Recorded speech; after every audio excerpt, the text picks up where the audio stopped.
তারা কোনোভাবেই নারীর নেতৃত্বে বিশ্বাস করে না। নির্বাচন পরবর্তী সময় তাহলে তাদের আচরণ কি হতে পারে?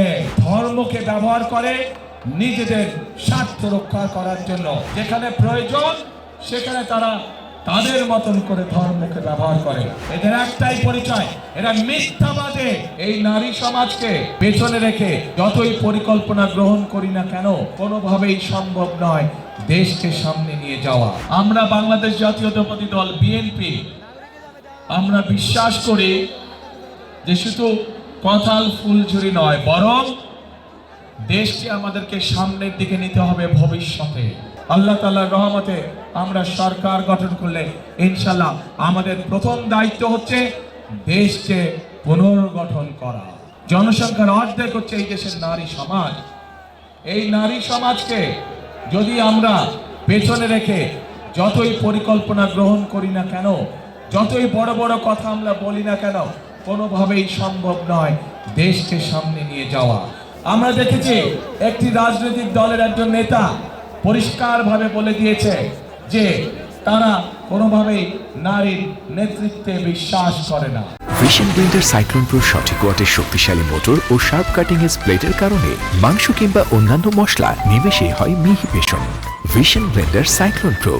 আমরা দেখেছি একটি রাজনৈতিক দলের নেতা পরিষ্কারভাবে দুদিন আগে বলেছে যে সকল মহিলা, যে সকল মা বোনেরা কর্মসংস্থানের উদ্দেশ্যে কর্মসংস্থানের জন্য যান, তাদেরকে প্রিয় ভাই বোনেরা আপনাদের সামনে আমার বলতে রীতিমতো লজ্জা হচ্ছে।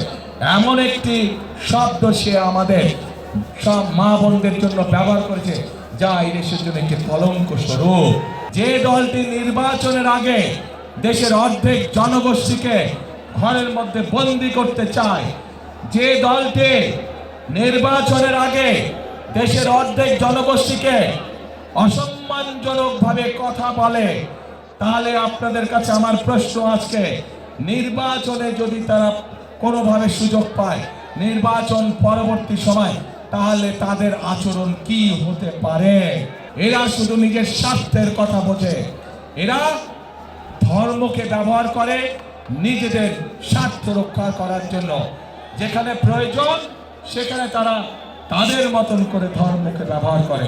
একটি রাজনৈতিক দলের একজন সিনিয়র নেতা জনগণের সামনে নির্বাচনের আগে এইভাবে মিথ্যা কথা বলছে, দলটি পর্যন্ত মিথ্যা কথা বলছে, তাদের আইডি বলে হ্যাক হয়ে গেছিল, অথচ আইডি হ্যাক হয়নি তাদের। কাজেই এরা নির্বাচনের আগে নিজেদের স্বার্থ সিদ্ধির জন্য মানুষের সামনে মিথ্যা কথা তুলে ধরছে, মিথ্যা কথা তারা বলছে।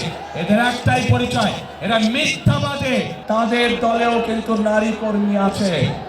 আজ তাদের দলের নারী কর্মীদের আমাদের প্রশ্ন, আপনারা তো ঘর থেকে বের হয়ে দলের কাজে যাচ্ছেন, ঘর থেকে বের হয়ে যে নারী কাজে যায় তাকে আপনাদের নেতা কিসের সাথে তুলনা করেছে চিন্তা করে দেখুন।